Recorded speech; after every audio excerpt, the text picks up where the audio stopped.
Thank you for watching today. If you're watching on the Salem News Channel, listening to the Salem Radio Network or one of our great affiliates, hope you had a wonderful Labor Day weekend. I certainly did. So did the fetching Mrs. Hewitt. Beautiful weather, beautiful weekend. But everyone's back to school and back to work today, right? Everyone except, well, I guess some members of Congress. President is at work. He began a press conference 20 minutes ago. I want to give you the beginning of that so you get the most important announcement and then go see if it's still going on. We'll pick it up in progress. Here is the president opening up the presser earlier today, cut 18. It's a very important day and an important announcement with great friends of mine. I think I can say this group is every one of them. I rate a 10.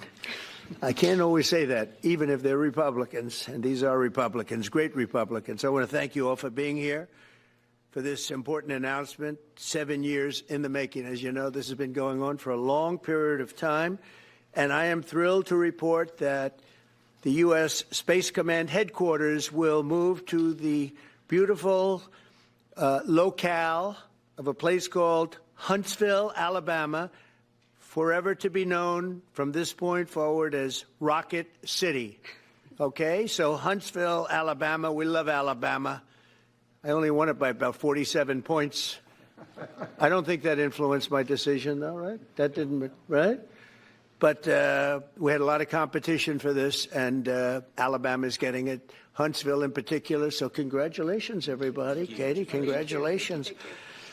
This will result in more than 30,000. That was the biggest part of the announcement. Then he went on to talk about how long this will last for. Cut number 19. In my first term, we created, and I created, a thing called Space Force. So important. You know, we were losing the race in space very badly to China and to Russia. And now we're far and away number one in space, and reestablished Space Com with a mission to protect American space assets and detect any threat to our homeland.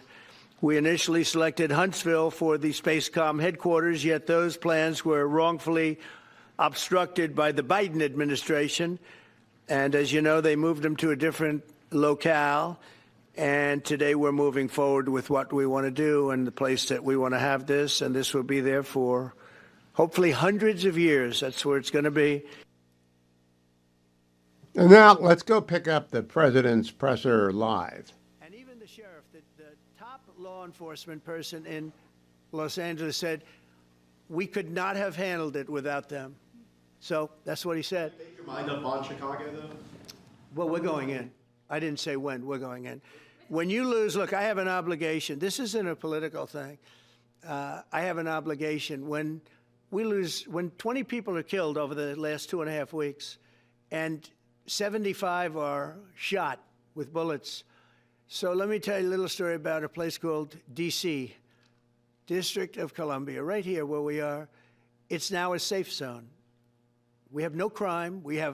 It's in such great shape. You can go and actually walk with your children, your wife, your husband. You can walk right down the middle of the street. You're not going to be shot, Peter. You're safe. Everyone likes you anyway. They probably wouldn't do it. But it's so dangerous. And there are people in this audience that you've suffered greatly. There are people in this audience that have been mugged and hurt badly, and they don't want to talk about it. Maybe you were very brave in talking about it. You made quite an impression on a lot of people. I appreciate it. But there were other people in this room that have been hurt very badly just walking down the street in D.C. Washington, D.C. is a safe zone right now. It's a safe city. The restaurants are open. They're booming. You can't get a restaurant. New restaurants are announcing that they're going to be open. This took place in 12 days. Now it's 15 days, but 3 days ago it became what's known as a safe zone. It's a safe city.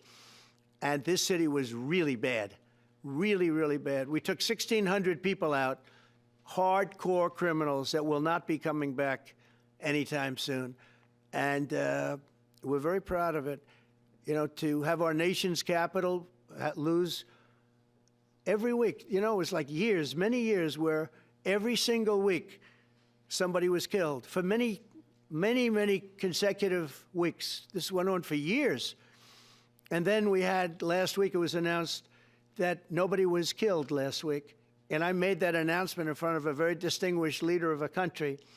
And I'm saying proudly, ladies and gentlemen, nobody was killed in Washington, D.C. this week. He looked at me like, what's that all about? I say, yeah, we have a little bit of a crime problem, and we don't have a crime problem in Washington anymore. And the mayor has been very helpful, and the police commission has been very helpful, and it's been a great team. And I would love to have Governor Pritzker call me. I'd gain respect for him and say, we do have a problem, and we'd love you to send in the troops, because you know what? The people, they have to be protected. I saw today on one of your networks, not a friendly network, except really the opposite, I would say, very unfriendly network. And they interviewed about 12 people on this morning. Most of them were African American, they were black. And they were saying, please, please, please let the president send in. These were people from Chicago. Please, we need help.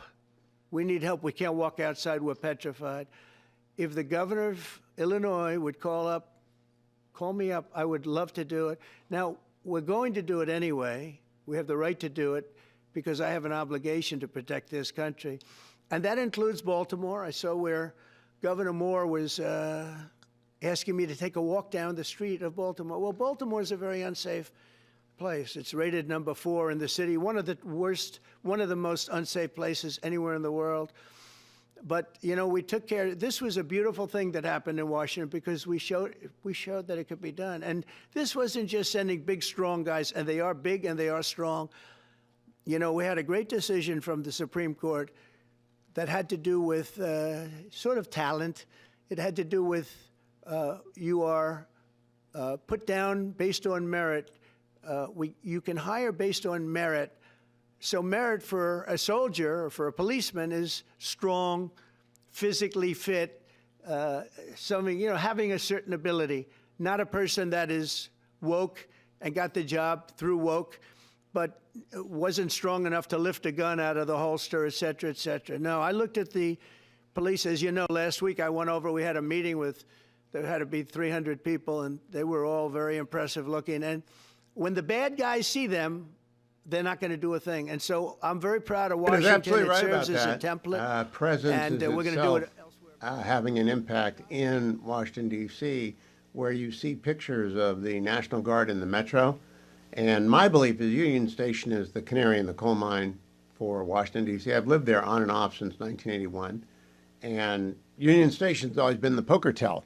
If Union Station is beautiful and bright and people are moving through it and smiling, and it's clean and the homeless are not there, the city's doing well. And when the city is on a down, and I've gone through 2 of these cycles, Union Station falls apart. People are camping on the front streets. They're in the bathrooms. Unfortunately, most of them have addiction issues or mental health issues, but they can't be in Union Station. Union Station is actually the pulsing heart of a major metropolitan area and the beginning of the Boswaj corridor in the south. So it had to be said, and he may have more to say. But I got to remind everyone about the biggest news of the weekend, which came on Saturday in the form of 14-7. The Ohio State University Buckeyes beat the number 1 ranked Texas Longhorns. And I just got to say, Julian Sayin going to be QB number 1 in this country for a couple of years. And Ryan Day and his team and Patricia, the new DC, they just shut down Texas. I want to extend my sympathies to Texans everywhere. But it is coincidental that I happen to have been given this by my family this weekend for the studio. No place to put it that you'll be able to see, but if you're looking on the Salem News Channel, you can see it's a January 22nd, 2025 front page of the Cleveland Plain Dealer. College football playoffs. Ohio State Buckeyes, in capitals, the national champion. Ohio State 34, Notre Dame 23. And then they've got the big picture of the trophy. So the Ohio State University, who holds the national championship, had the Texas Longhorns into the horseshoe and shut them down.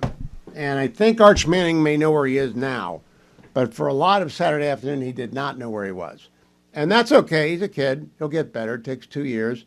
Takes almost every first-time big game away from home, 107,000 people screaming at you.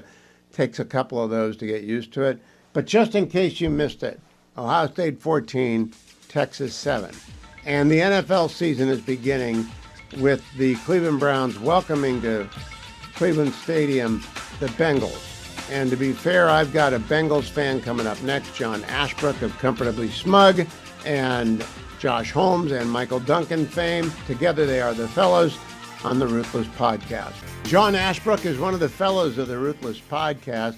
He joins us from the Ruthless headquarters. And John, I know that in your studio, you go for the minimalist look with a little bit of the postmodern architecture behind you, but white walls, right? There's just a Ruthless pod. I have a suggestion for you. This was given to me by one of my lads this weekend. It says, the national champions, Ohio State 34, Notre Dame 23 from the Plain Dealer. Now, Holmes is from Minnesota. They'll never get one of these. Right. And Duncan is from Indiana. He'll never get one of these. Right. And Smug is from North Carolina. And this isn't about basketball. So do you think they'd mind if you just like hung it in the studio for a while? Because it would be fitting. Listen, Hugh, it would be our pleasure to put a poster for the real national champions from last year and the likely national champions for this year. I don't know how closely you watched that game against Texas. Oh, very. But Ohio State, I Very. mean, they crushed them. They looked really, really good. Sayan looked like an excellent quarterback, and I feel like we got a great season ahead. I'm so glad I didn't say anything about Matt Patricia because a lot of people were ragging on his hire. And all of a sudden, welcome to the NFL, Texas boys, because this is how they do the coverage in the NFL. It was a shutdown. Now, Ashbrook, the parlay is back this week, correct? Mm-hmm. It sure is. Well, you know where your Bengals are playing. I do know where my Bengals are playing. They don't win in Cleveland. It's a very, very tough rivalry. Despite everything else, it's always a tough rivalry between Cincinnati and Cleveland. And your defense, I think, is ready for it. But our offense is I got to tell you, Hugh, I think we may have the best offense in the NFL this year. Have you checked whether or not Burrows is hurt? Have you? Because he's usually hurt. He's very healthy headed into this season. He's very healthy headed into this season. He's got the best wide receiver in the NFL, and his number 2 wide receiver, T. Higgins, probably would be the top wide receiver on half the teams in the league. So I think we'll talk on Monday. I got to cover 2 serious things with you. First of all, you went back to the White House as the Ruthless White House correspondent, and I want to know if you stayed for the entire cabinet meeting, which was 4.5 hours long.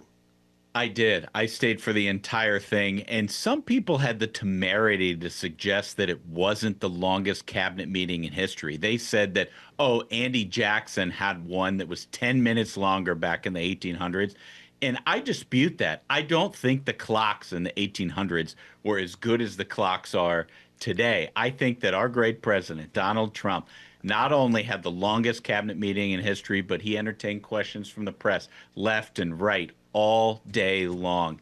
And we were there the entire time. We talked to a couple of different cabinet secretaries. John, did you take a break? Did you take a break to go to the bathroom, to go get a protein bar, drink of water?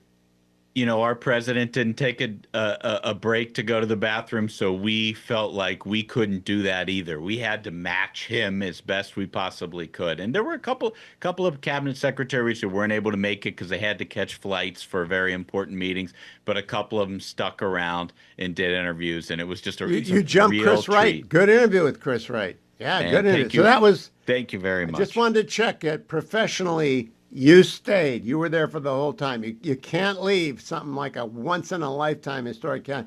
Now I want to talk about inside baseball. I've written a column for Fox for Thursday that began can't wait to read it. Well, it's about the rules change that you guys talked about. And I think the Republicans have to do this. The leadership promise, Mr. Barrasso, Senator Barrasso wrote a piece, Tom Cotton on this program, said we're going to change the rules. I don't think it's an option. I think they have to do it, John Ashbrook. Do you think they have to do it? I do too. And I mean, all of the problems in the Senate as it comes to rules and as it comes to nominations, all of these problems were beginning with Democrats. Harry Reid, and you remember this very well, Hugh. Harry Reid and Democrats started the opposition to Republican nominees, where before Harry Reid was there, Republicans would routinely support the Democrat when they were in charge in the White House. And so what Harry Reid did was the nuclear option on judges and on so many things in the Senate.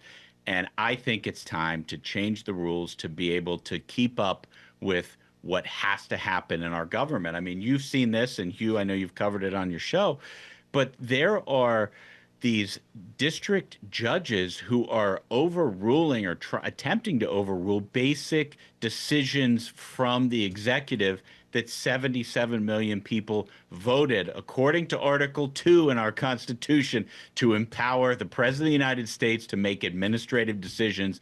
There are district court judges all across this country who were appointed and confirmed by Democrats who are trying to step into the process and act like legislators. This controversy dates all the way back to the first W term when Democrats blocked judicial nominees. And so Bill Fress, then Senate Majority nominee, Senate Majority Leader in 2005, said, I'm going to go nuclear. Gang of 14 undercut him. I never thought Senator Frist regained his mojo after his conference deserted him. And then 2013, Harry Reid does go nuclear.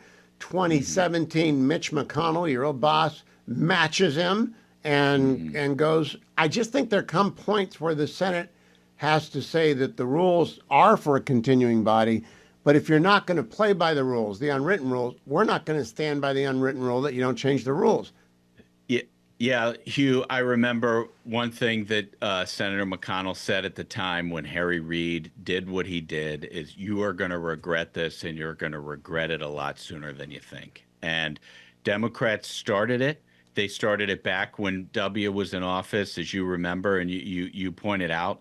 And they have gotten worse and worse and worse over time. The worst aspects of their entire party have taken over. And I don't know when they're going to be able to right the ship and become normal again, but it is not happening anytime soon.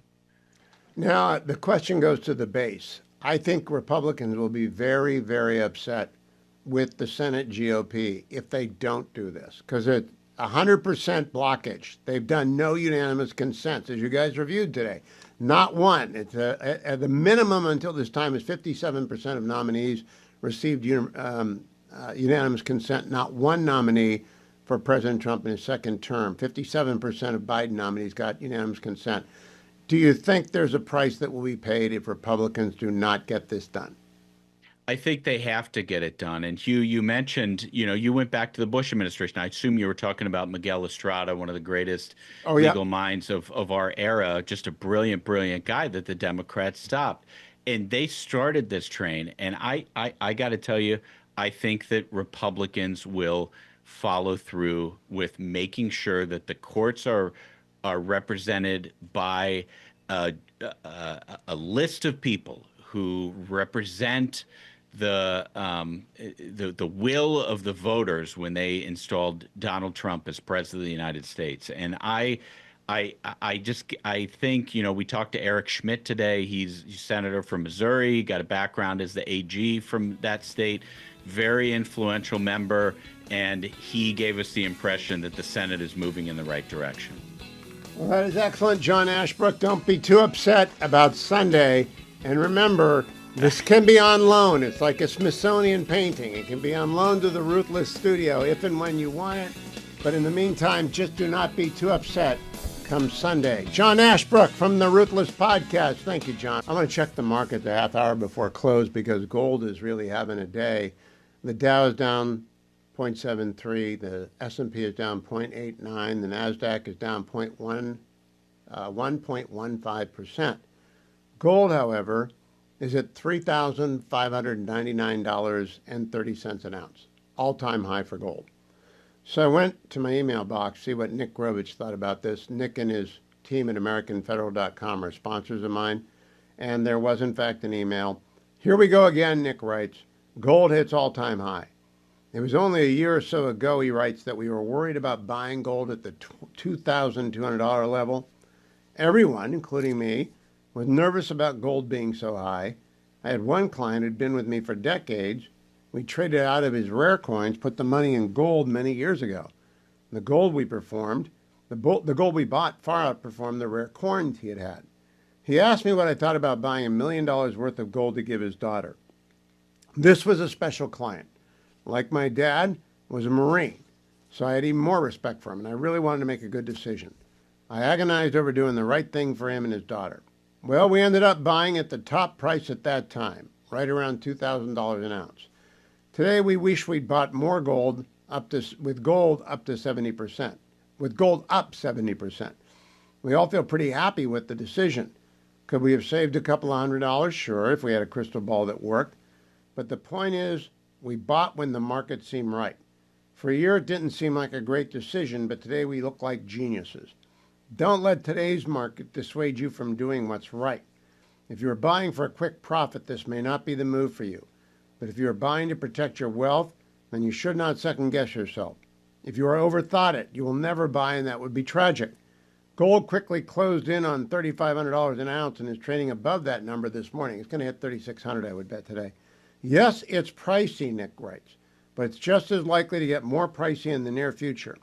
Often there is a lull in central banks buying gold when private investors are stocking up. That is not the case currently.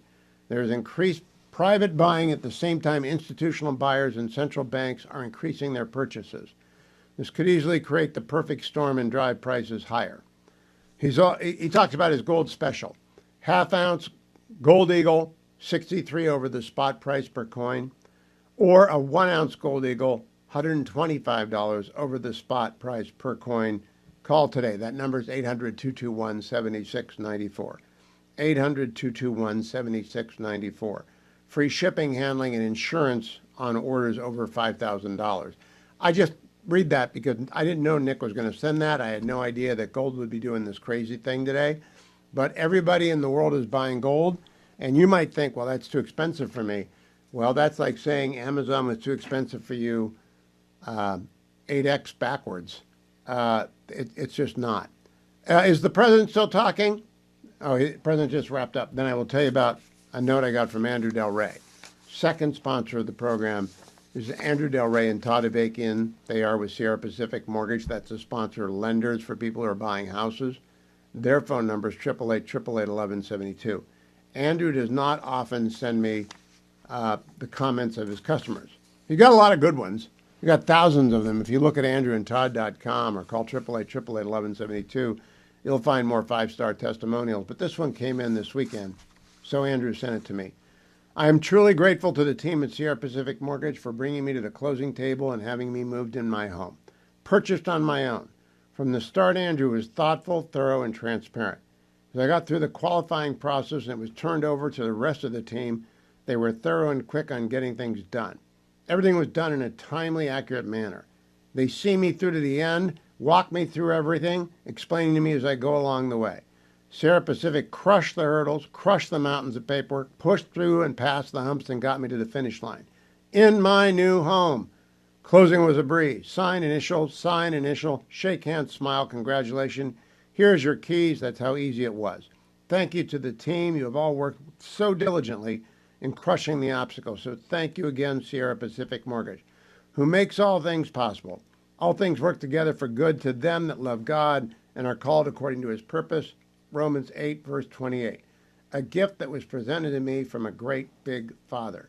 And I'm not going to say the name, but that is not unusual for andrewandtodd.com because they are the best in the business. They're the best home loan lenders in the business. 888-888-1172. When you go to their website at andrewandtodd.com, 888-888-1172. Interest rates have dropped to the lowest they have been all year long. Doesn't mean they're going to stay there. Doesn't mean you can't refinance if they drop even further. But whatever you need, Andrew and Todd can deliver to you with the service that this individual testified to. And I think you'll have a wonderful experience with either Andrew Del Rey or Todd Avakian at andrewandtodd.com, 888-888-1172. That music means David M. Drucker is in the house, chief political correspondent for The Dispatch. And David, I've been worried about you. I'm glad you're there.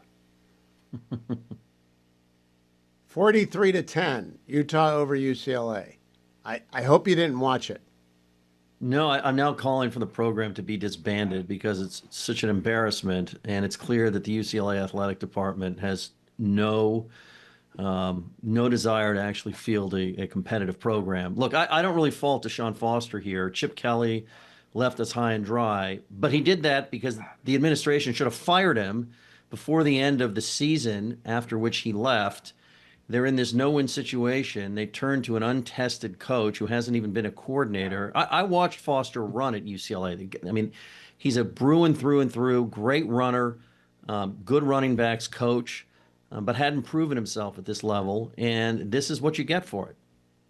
Now, you mentioned Chip Kelly. I got given to me today this David Drucker, which is the national champions from the Plain Dealer in January, having to do with, of course, Ohio State's victory in the first ever college football playoff. Their offensive coordinator, Chip Kelly, who's now moved on to the Raiders, which shows you who's next on the victory tour there, so-called. You know the old saying, the exception proves the rule? Yes. So Kelly finally backed into a job where he was able to win. He's got a ring, David. He's got a ring. Let me move on to serious political news. Joni Ernst announced she's retiring. That's a great loss for the country. She's a fabulous senator, and I'll thank her when she's on the show next, and I'm sure she will be on a lot. She's got 2 years left to go, or a year and a half. But tell me about who's lining up to run to replace her. So I expect possibly a handful of candidates. I'll just zero in on one in particular because I've been aware that she was going to run the next time the opportunity came about, and not because I have yet confirmation, but just because I've covered her for quite a while, and that is Ashley Hinson, an Iowa congresswoman.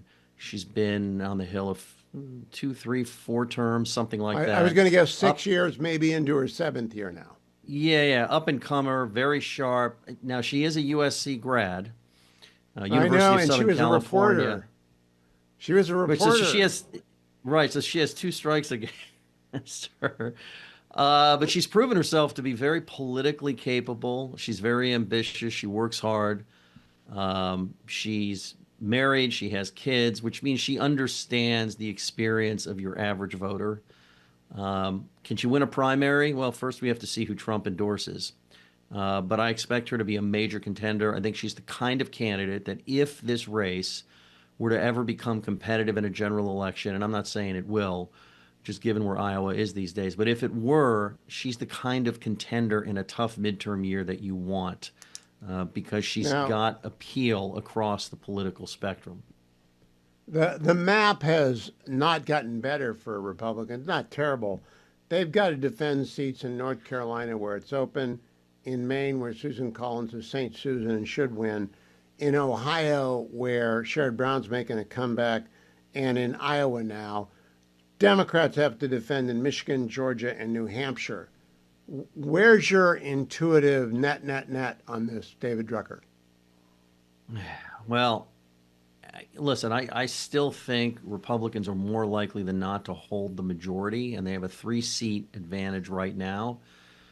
Democrats would need everything to go their way. Now, so far, what they do have going their way are enough retirements and capable candidates running, or some combination thereof, that Republicans are going to at least have to work for it. Obviously, the environment could be good for Democrats because it's President Trump's 2nd term, and it's a midterm anyway. The president's party tends to have trouble in elections like that. But Republicans are still have better ground to run on, broadly speaking, than the Democrats do. What I would say is that I give Democrats an advantage in New Hampshire for sure. I'd give them a slight advantage in Michigan. And what I'll say about Georgia, and I just might be too stuck over so many years of that being a red state, is that when I talk to Republicans about Georgia, they point out that Ossoff is going to be very well funded, and they just tell me he's a better candidate. He's a stronger contender than Republicans generally give him credit for. Whereas, by comparison, you'll probably find most Republicans understand at this point just how good of a candidate Raphael Warnock is. He's not on the ballot this time, every Democratic victory in Georgia in recent years has come with Warnock on the ballot. So, do you expect that the Schumer shutdown will happen when the Democrats have to run this table? They have to defend their three and win in all four, where the Republicans are at all vulnerable if they are to take the gavel back for Chuck Schumer. Is he really going to shut down the government 11 months before an election? That is high stakes if he does. Yeah, well, we've seen this before, haven't we? Normally it's Republicans doing it. I remember the Obamacare shutdown of 2013 when Republicans, there's a point here. It's not just to do an either or here, but, never put it past members of Congress to hear their base telling them we want you to fight more, especially against a president they don't like, to sort of push them or motivate them to do something that seems counterproductive. And so I wouldn't be surprised this time if Democrats in the Senate, because in the House they don't really matter, but Democrats in the Senate may be more eager this time to fight what the Republicans want from a spending advantage in order not to look as though they're just bending the knee to Trump. And whenever you're blamed for a shutdown, you end up on the losing end of it. Yeah, and throw me in the briar patch. If I'm a Republican, they will not move to reopen the government. They won't. They'll name different essential people. They won't close the national parks. They won't do all the Obama tricks. But they'll just sit there, and Democrats will pay the price from their public employee unions in Virginia. And I just can't see them doing it, but I'm becoming convinced that Schumer is being pushed hard by the left wing of his party to do just that. And a Schumer shutdown makes my day. David, did you watch Ohio State beat Texas 14-10? I did. Okay, just checking. Want to make sure that you're up to speed on the best football team in the United States of America. David M. Drucker on X. Thank you, David. Loyal Bruin. He won't give up on him yet. Not yet. I want to talk to you for a moment about a movie that Fetching Mrs. Hewitt and I went and saw on Friday night, and Consumer Cellular. ConsumerCellular.com/Hugh. ConsumerCellular.com/Hugh. Remember, my code is Hugh25, Hugh25. That will get you $5 off each of your first 5 monthly invoices when you make the switch. We went in to see the movie The Roses. It's awful. Benedict Cumberbatch and others, and we left at about an hour mark. It was just awful. But before the movie, I normally try and time it exactly for the time it's supposed to start, because that's normally when they start the previews. I do like to have a trailer or two. And I misjudged it. And we were there 2 minutes early, and I saw an ad for a cell company. And I said to the Fetching Mrs. Hewitt, that's not a good deal. Consumer Cellular is a better deal. And she's looking at me like I'm from Mars. I said, really? 1-800-411-4454. 1-800-411-4454. Get 2 lines of unlimited data if you are 50 and older for $60. You can't beat that. Moreover, you'll talk to an American call center when you call. The whole process of changing from one cell phone carrier to another takes about 20 minutes. You'll get $25 off when you use Hugh25. That's a $5 credit on your first 5 monthly invoices.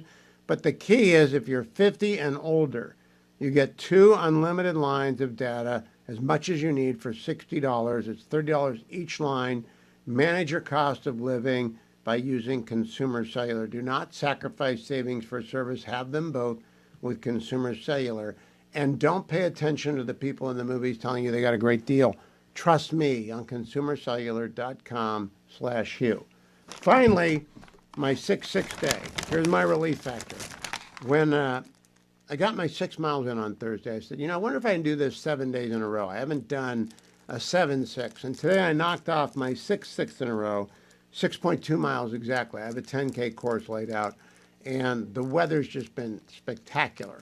And so hasn't rained at all. I haven't had to go out in the rain. And I need my relief factor, though. I take it. If you're watching on the Salem News Channel, you just saw how easy it is to open and take, and I use a little bit of sparkling water from Trader Joe. And the 4 pills, like carrying curcumin, resveratrol, and omega, down they go. And I feel great, and especially after 6 consecutive days of 6.2 miles. Now, only one of them did I push myself hard, and that was Saturday morning. That's the day that I try and get the PB for the week, personal best for the week. But Thursday, Friday, Saturday, Sunday, Monday, Tuesday, 6 days in a row. Tomorrow will be 7. Then I shall take a rest. If everything's good, I wanted to stretch out, wanted to find out whether or not the old 7-day-a-week training regime could actually come back. I doubt it. You get older, you don't do 7 days a week. Doctors tell you it's better to do 4 or 5. Take a couple of rest days, and I've been following that advice for a long time. But after this summer, I really felt the need to get the miles in. Remember Relief Factor, 1-800, the number 4 and the word relief, 1-800-4-RELIEF, or visit their website, find the starter pack for $19.95, less than $1 a day at relieffactor.com, relieffactor.com. Good Tuesday after Labor Day to you. Hope you had a great long weekend, and welcome to Bret Baier, host of Fox News Channel's Special Report, America's most watched news program every night at 6 p.m. on the Fox News Channel. And congratulations to you, Bret, for successfully picking Ohio State versus Texas last week. You were on the money there. I hope you put some money down on that one because you were right. I did indeed. I got that one. I got Georgia Tech. I did not get Notre Dame, but I got Ohio State. You got that, and the undefeated Buckeyes now, I think, probably conclusively the number 1 team in the country. I hope it stays that way. We will see. Bret, earlier today, the president surprised the country by announcing he's moving Space Force to Huntsville, Alabama. But the most important part of that was where he talked about he would be sending National Guard troops to Chicago. Do you think he's going to follow through on that? I think he will. I mean, I don't know where, the standoff will be. I'm sure it'll be challenged. I'm sure listening to the Illinois governor, Pritzker, and the Chicago mayor, there's efforts to head to court if it happens, saying that Chicago and Illinois is not Washington, D.C. But on the issue, after 54 shootings and 8 murders over the weekend, again, it is a politics upside down where people inside Chicago largely would welcome more security, at least if you talk to the people on the ground. Governor Pritzker gave an interview to a Channel 5 reporter, Marianne Ahern, with NBC's local affiliate there. Give a listen to this exchange, cut number 14. We're living through an era of misplaced priorities. That's the wrong cut, cut number 14. I guess not. But Pritzker says, look, big cities don't have crime, Bret. It's going to haunt him because he just waved off the question. Are they taking crime seriously enough? No, definitely not. When Joe Scarborough lambasts big city mayors and governors for saying there's not a problem here, I think there's a problem here. And, it's not any big city has got big problems, but others that handle crime well, as you remember when New York City under Rudy Giuliani had crackdown under Mayor Bloomberg. You had a lot more crime fighting, a lot more effort, law enforcement, and I think that it seems like it's the wrong political take to go down that road. But we'll see how it plays. In D.C., the mayor made a turnaround as far as how she talked about it, and there's clearly a turnaround on what's happening on the ground. Now, I have not been in D.C. since the National Guard arrived. I'll be back next week. I'm curious, have you noticed it? Surveying the streets on your way back and forth to the studio, have you noticed it? Yeah, I mean, it's not in your face. It's not everywhere, but every once in a while you'll see something. You'll definitely see an increased presence and many more officers. I don't see that many National Guard on my journey from Georgetown to Capitol Hill, but a few. And what you do notice is a lot more activity out and about, and especially at night. Have you had occasion to be in Union Station? I had occasion over the weekend to write someone in the Trump administration say, over my year, I've been in D.C. Off and on since 1981. Union Station has always been the canary in the mine. If it's thriving and vibrant and pulsing with energy, the city's in good shape. And if it's run down and overrun by people who have intermittent sanity and homelessness, it's not a good sign for the city. Have you been in Union Station recently? I have, yeah. It's pretty cleared out, and it's back to food courts and shopping. I've seen that degradation too, and our bureau is just down the block, and sometimes you would walk there and pick up a salad or something, but then you would choose not to based on what the situation was. Right. You had to walk through a gauntlet. It's not there anymore. Well, I'm glad to hear that. Now, a couple of specific. Joni Ernst, great senator from Iowa, announced she will not be running again. Are you surprised by that, and do you think the Republicans will have trouble holding an Iowa open seat? I'm not that surprised by it. I think she had doubts about being primaried. There were all kinds of talk about whether that was going to happen or not. I think Republicans can hold on to Iowa, but it's a tricky state sometimes. Sometimes it's purplish. There's all kinds of rumors about where she wants to go, what she wants to do, whether it's a defense company or something else in government. But it is an interesting call, and it'll be a much more contested race than if she was running. Now, there are 7 seats that are of interest. There's Michigan, Georgia, and New Hampshire held by Democrats or open. And there's North Carolina, Maine, Ohio, and Iowa held by Republicans or open. For the Democrats to get control of the Senate, they'd have to sweep all 7. Where do you put the odds percentage-wise on that, Bret Baier? Today, I put it very low. And I think that, you have some vulnerabilities in Georgia and elsewhere where Republicans are kind of licking their chops. So, they pick off one, they're safe on the majority. I think it's a long shot right now, but it all depends on how we as a country feel about how the country is going by 26. Now, the reason I ask you is that there is a story this morning, our friends at Ruthless have covered it fairly extensively, that Chuck Schumer is planning on forcing a shutdown, that he's under immense pressure from the progressive extreme in his party to fight, and that means shutting down the government. Do you think a Schumer shutdown is really the answer to the Democratic woes right now? No, I don't, because, the big, beautiful bill that the president called really funded the things that they wanted to get funded, the ICE, the wall, defense. So I don't think the White House is scared of a shutdown and or the political impact of it, nor do I think Democrats forcing one is the right move. So they're kind of not winning either way.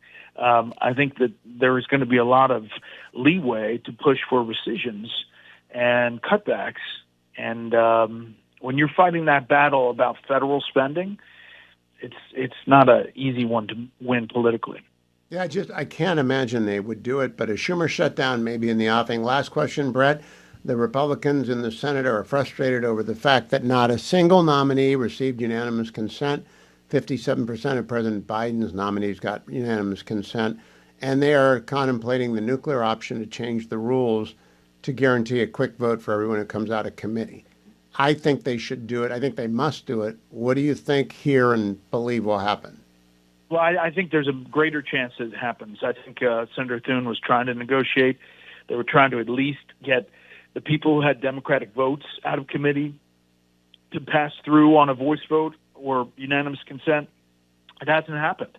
And so the longer the intransigence happens on the other side, the more likelihood that something drastic is going to happen. So I would put the bet that they're going to go down that road. I don't think they can do the recess appointment, like large brush stroke to get everybody in, but I do think that they can do some things that move things faster. I hope so. Anyone interesting on special report tonight that we need to tune in for? I got Putin or somebody. I never know with you. You might show up. You never know. Xi Jinping. You never know.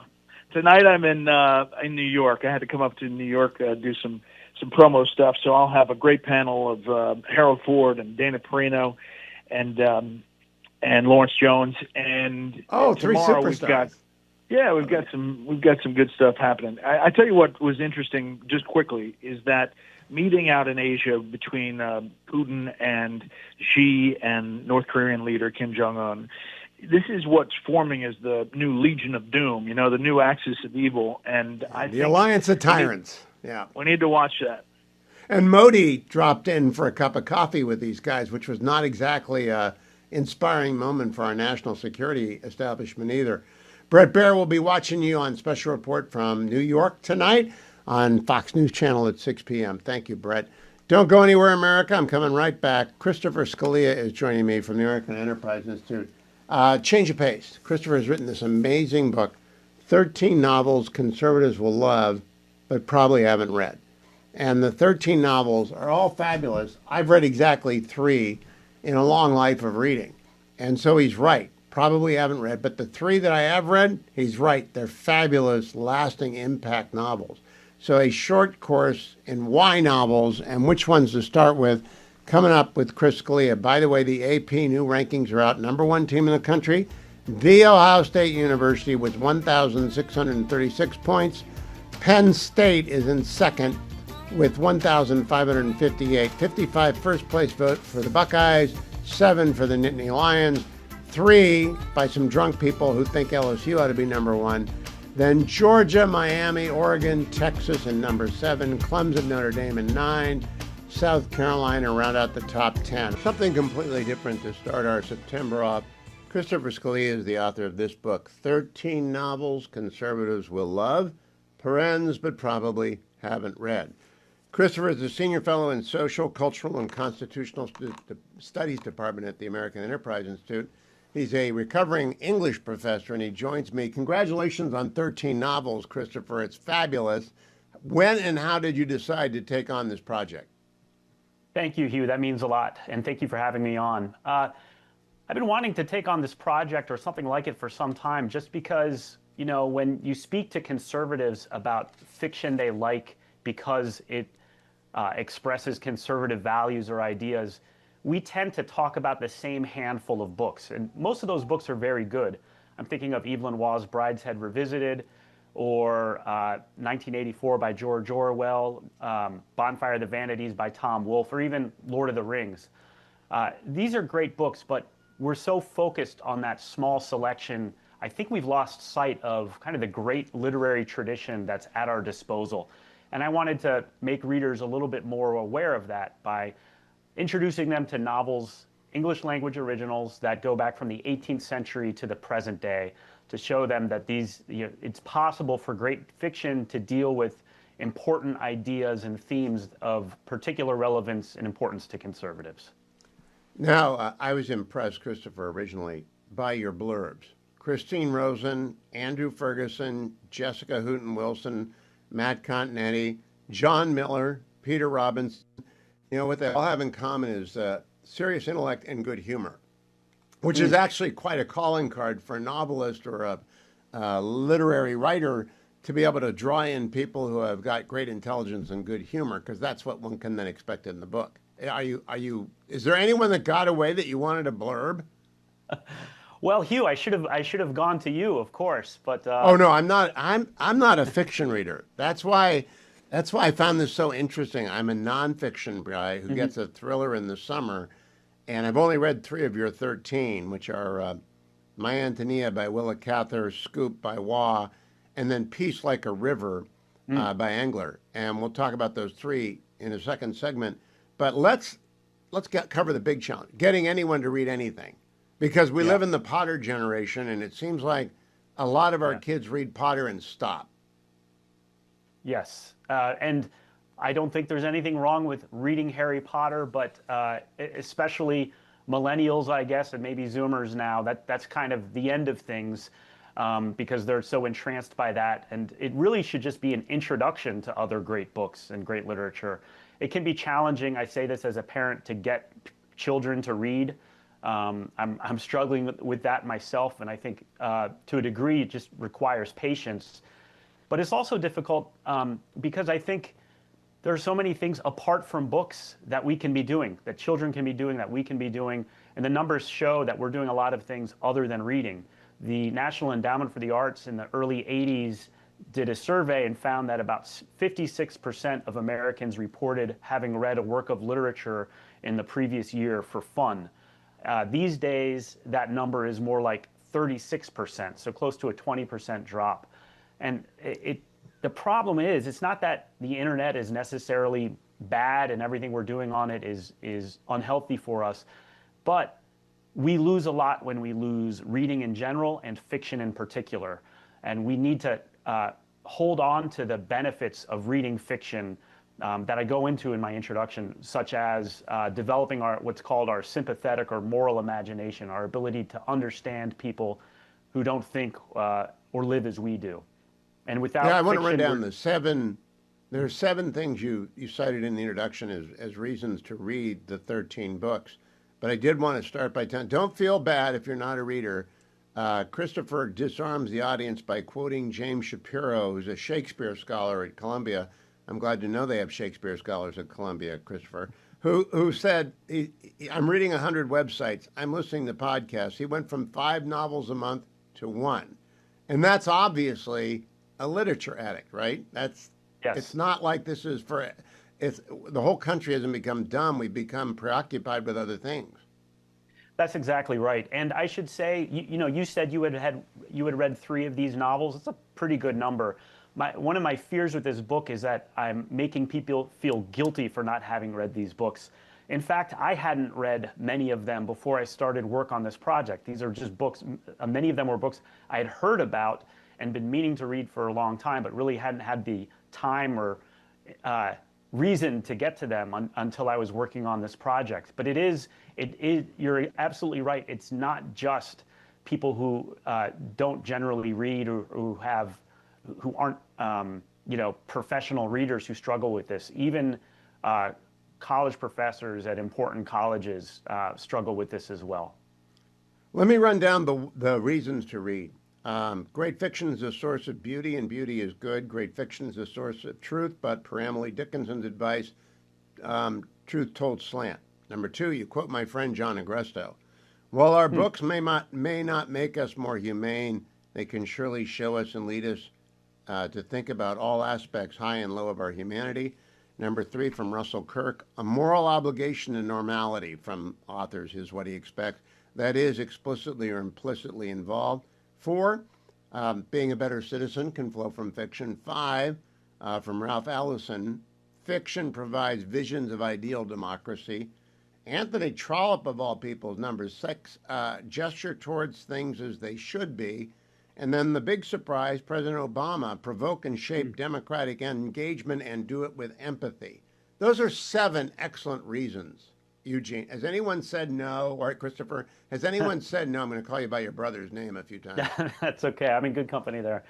I think, obviously some people are skeptical about these. I mean, there is unfortunately kind of a powerful Philistine presence, especially among tech bros, who say that, you really shouldn't need to read anything more than 200 pages, and that all reading is just for gleaning factual information. But there are different sources of wisdom apart from nonfiction, and fiction is a great testament to that. Fiction allows us an insight into human nature that I think is just more engaging and more entertaining than nonfiction often is, though of course not always. I know I'm speaking to a big nonfiction fan here. And I do think conservative men in particular just prefer nonfiction to fiction for that reason. Hard facts. Hard facts. Fiction just seems less serious. It seems frivolous. And, historically speaking, that hasn't been the case. And some of the greatest minds of Western civilization have expressed their ideas and crafted their art through the novel. And it's very rare that anyone will say a nonfiction book impacted them for life, but I'll bet you there are more than a few people walking around who read Bonfire of the Vanities and still remember the Favor Bank and the character. Yeah. That's 35 years old, but One Day in the Life of Alexander Solzhenitsyn. These are books read long ago, but they leave a mark. I'm coming right back with Christopher Scalia. The new book is 13 novels conservatives will love but probably haven't read.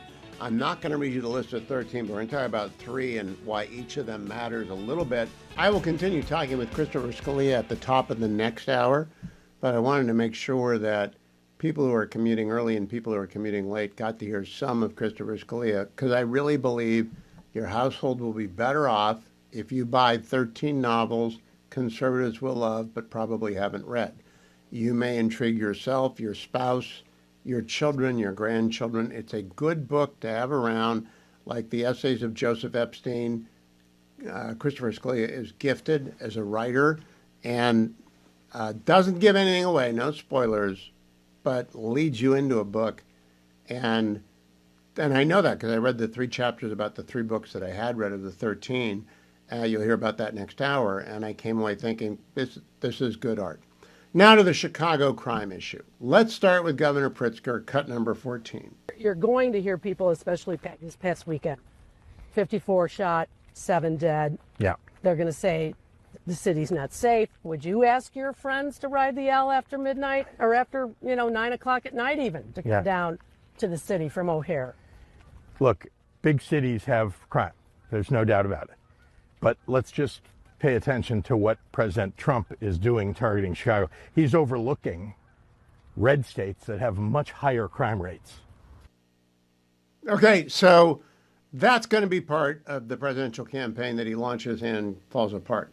The Lieutenant Governor of Illinois, Juliana Stratton, got involved on CNN with Kate Boudon, cut number 3. Well, we do know that ICE has informed our Illinois State Police Department that they are going to begin operations sometime later this week. But I want to make sure that everyone understands that communication is not the same as coordination. So we got notice, but there's been no direct communication with the governor. There's been no coordination, not just with our administration, but with local law enforcement. And so if this really is about what do we need to do to promote public safety and create safer communities, why would there not be coordination with our administration? Why would we not work with local law enforcement that's already on the ground and has relationships with our communities across the state and across the city? So this I don't is not know, about, maybe because you'll tell people where ICE is going and they'll be ambushed by protesters and thugs, maybe. Then we have Chicago Mayor Brandon Johnson, cut number 7. Are you prepared to defend this land that was built by slaves, a land that was built by indigenous people, a land that is built by workers? Are you prepared to defend this land? The people. Chicago was a free soil state, like my home in Ohio. So I don't know what he's talking about. They did have a lot of native tribes there that, of course, were dealt with brusquely and brutally. But they didn't build the land. They were pushed off of the land. Brandon Johnson's a nut. All right. Chicago's problems can all be traced to the fact that they're not serious about governance. Here's Chicago Alderman Brian Sigco Lopez talking with Boris Sanchez on CNN, cut number 6. Well, I think that what we need to do is we also had a mass shooting in a Catholic school. We also have had many instances where the administration has really escalated, exacerbated the violence in our country, in our cities. Trump is a dictator. I think we got to be very clear. He's trying to normalize violence. He's trying to normalize military deployment in American cities like LA, DC, Chicago, and many others to come. But what we have not seen is really a systemic investment that will actually address the core issues. I had shootings in my ward. One of them was a tragic shooting of an unhoused neighbor. So the Trump administration is saying that they're going to address the issue of unhoused residents by putting them in jails, in concentration camps. Are they going to address the issue of violence by withholding $800 million that have gone to the cities Let's of Chicago? stop. I can only take so many left-wing cliches at one dose. Did you hear that Trump's a dictator, that he's normalizing violence, that the unhoused people got shot this weekend, and concentration camps are coming? That's an alderman in the city of Chicago. Do you have any questions now as to why Chicago is a nightmare? I used to love going to Chicago. My daughter went to Northwestern, and I'd stay at the Drake and would drive from the Drake up to Evanston and always would walk the Miracle Mile. I thought it was one of the greatest cities. Went down to the South Side, go to the University of Chicago. Loved everything about Chicago. Would not go there now. Nope. Not going to do it. Wouldn't be prudent. Stay tuned, America. I'm coming right back. My phone number is 1-800-520-1234. If you're in Chicago, call me, or Chicagoland, 1-800-520-1234. Do you want the National Guard or don't you? I asked for callers from Chicago. They have sprung forth like Athena from Zeus's head. Ralph in Chicagoland. How are you, Ralph? Do you want the Guard there? Hugh, oh man, they need it. They need it. They need, if they could carry Pritzker out, it might take 3 or 4 of them. But yeah, that would be great. Look, I've lived in the city. I worked in the city. I ran a factory for a multinational corporation, a consumer packaged goods company that was right at like Cicero and North Avenue. I've had my employees shot. I've had my employees stabbed. I've had my vehicles vandalized. And once, Hugh, I was riding the red line north back towards my home, which when I lived in the city, I had to transfer to the brown line, which used to be called the Ravenswood line. And I literally was about ready to have to defend myself from an attacker on the train when magically the train driver, 2 of us in the car, the train driver magically blew past the stop, stopped at the Belmont stop near DePaul University in Lincoln Park, and 2 Chicago cops stepped onto the train and pulled the guy off by his collar. And I thought, this clearly is an angel from God. I talked to the train driver. I said, what the heck? He said, I've been watching that guy since he got on my train. You know what happened today, Hugh? I would have been attacked and probably murdered. Yeah, I'm not sure that the cops would have been there. Great story, Ralph. Thank you. And by the way, in D.C., the National Guard are doing a lot of subway riding. Good. Presence is safety. George in Chicago. What do you say, George? Hi, Hugh. Yeah, I live in Lincoln Park in Chicago, and I definitely want the National Guard to come to the city. I've been here for a long time. I'm a 76-year-old man. I want to go downtown. I've been wanting to go to the Field Museum for the last 3 years, but there's this little cautionary sense in me not to do it. We have a real problem here. We have a mayor that's a virtual idiot, and Pritzker is no better. Donald Trump, I voted for him 3 times. Bless the man. I'd give my life for him, by the way. I hope he decides to come here, and I hope they can do something for the city because we really, really do need it. You know, Brandon Johnson was elected. What were you thinking? I didn't vote for him. I know, but what in the world happened? I don't understand. He really is it. not because it's competent. like people they bite off their nose to spite their face. I don't get it. I don't. I just don't understand that at all. Why they do that? I can understand because Johnson is black, that he's got a black contingency of people voting for him. But I think there has to reach a point when you're voting for someone who is causing you great harm, and you keep doing it. I think that's the definition of insanity, isn't it? Yeah, if you expect a different result, it is. Thank you, George. Liz, Arlington Heights, Illinois. Hi, Liz. Welcome to the Hugh Hewitt Show. Hi, Hugh. How are you? I'm good. Good. I was just calling. I live in the suburbs, wouldn't go to the city if my life depended on it. But if we don't have an issue with crime, why did my car insurance policy for my husband and I, clean driving records, cars are a year older, increased by $50 a month this year? Whoa. Is carjacking a thing in Chicago like it is in D.C.? I believe so. I have no other information or data to support anything other than crime is on the rise and automobile theft would be the number one cause. Did they legalize marijuana? I think that led to some rate hikes in places. They sure did. Well, that's one of the things that people don't understand about when they vote to legalize dope. They're going to pay for it in their car insurance premiums because stone drivers are bad drivers. And they what happened to my car insurance? I haven't had an accident. Well, if you legalize dope in your state, what do you expect the insurance companies to do? I mean, what do we expect? But thank you, Liz. I appreciate it. not in Chicago, but close enough, Peoria. Hello, Jeff. How's it playing in Peoria? How are you doing today? I'm great.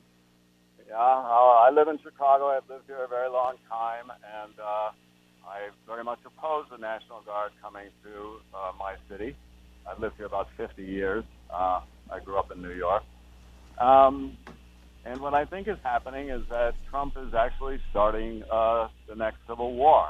And he's sending the National Guard from red states into blue cities. And, for example, they're talking about nationalizing or federalizing the Texas National Guard to send them to Illinois, which is interesting.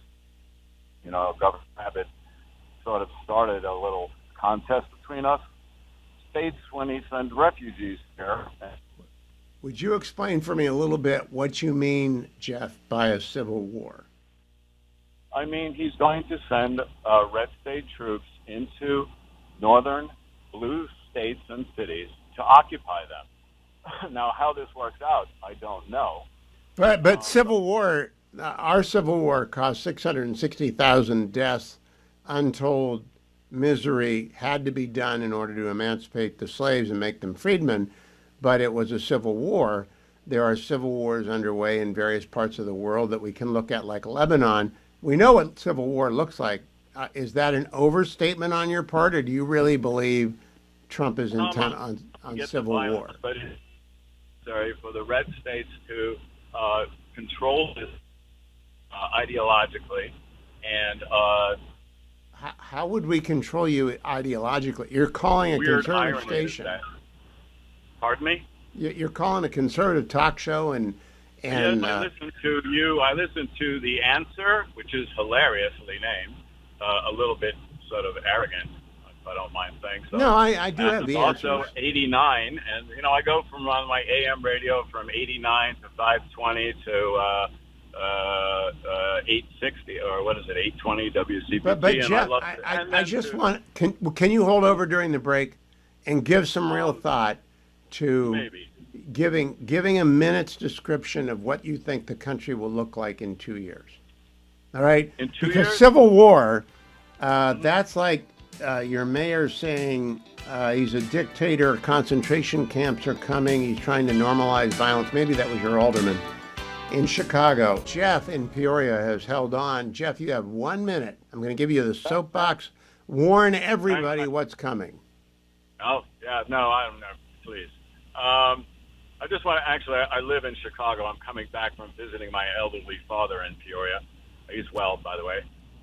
Good. I have no idea what's going to happen in the next 2 years, but there are no facts that, you know, I'm stuck in traffic on Route 80, and, you know, there are no facts about, you know, Chicago is way down the list in the the list of dangerous cities. And I suspect your caller earlier, who, you know, really wanted to go to the Field Museum and was afraid to go there, is a sentiment of someone who lives in the suburbs. And we who live in Chicago are very snooty about living in Chicago. And we think people who live in the suburbs who say they are from Chicago are liars and just well, silly Jeff, people. you're out of time, and it's unfortunate because I wanted to hear about the Trump Civil War next time. Use your time wisely. Thank you, Jeff. I'm in the Relief Factor studio, which is not chaos or civil war. It's nothing like Chicago. It's nice and quiet and calm in the Relief Factor studio. And I told you earlier in first hour when I took it, I've got 6 of 7 10Ks done in a row. So I'm going for 7 6s. And I haven't done 7 6s in a long time. And I don't know. I just learned I've got to do something at 12:30 tomorrow. So I really don't know if I've got time to actually hit the 7 6s. I'd have to start over again. But I'm not in any way sore or fatigued because Relief Factor really does work. Icarian and curcumin, resveratrol, omega. You take these 4 supplements every day, like I do on air. You can watch on the Salem News Channel. You hear me on the Salem Radio Network, our wonderful affiliates across the country. I just want to tell you, it really does work. Jeff, if you're still in your car and you're listening on that long drive back from Peoria, get some for your dad. He'll feel better every day. I'm glad he's feeling in good health. You'll feel better, too. You won't be so cranky. And everyone out there who's cranky because you've got minor aches and pains, because you're stuck in traffic on the 80, or you're you're just stuck somewhere and life isn't treating you well today on the first day back of work and the first day after summer's sweet goodbye until next year, remember, Relief Factor does work. Call 1-800, the number 4, and the word relief, 1-800-4-RELIEF, or go to their website, look for their starter pack. $19.95 gets you a 3-week supply of Relief Factor. That website is relieffactor.com, relieffactor.com. When I come back, Christopher Scalia for part 2 of his interview about this book, 13 novels conservatives will love but probably haven't read.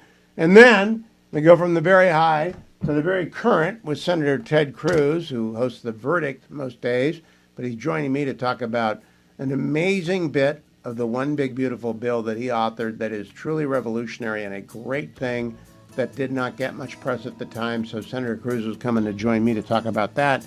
Don't go anywhere. Stay tuned right here on the Salem News Channel or the Salem Radio Network, listening to me, Hugh Hewitt, on the Hugh Hewitt Show. Hope you had a great Labor Day weekend. As promised, Christopher Scalia is back. He joined me in the first hour, part 2 now here. His brand new book is 13 novels conservatives will love but probably haven't read. You ought to go and find 13 novels conservatives will love but probably haven't read and get it for yourself and find out where to start. I was happy that I had read at least 3 of them. I was prepared not to have read any of them because I'm a nonfiction guy. But let's start with the first one I was glad to see, My Antonia by Willa Cather. I compliment, Christopher, your approach of enough bio to make the author accessible. I didn't know anything about that. I've read this book probably 50 years ago. I think, no, 22, maybe 48 years ago.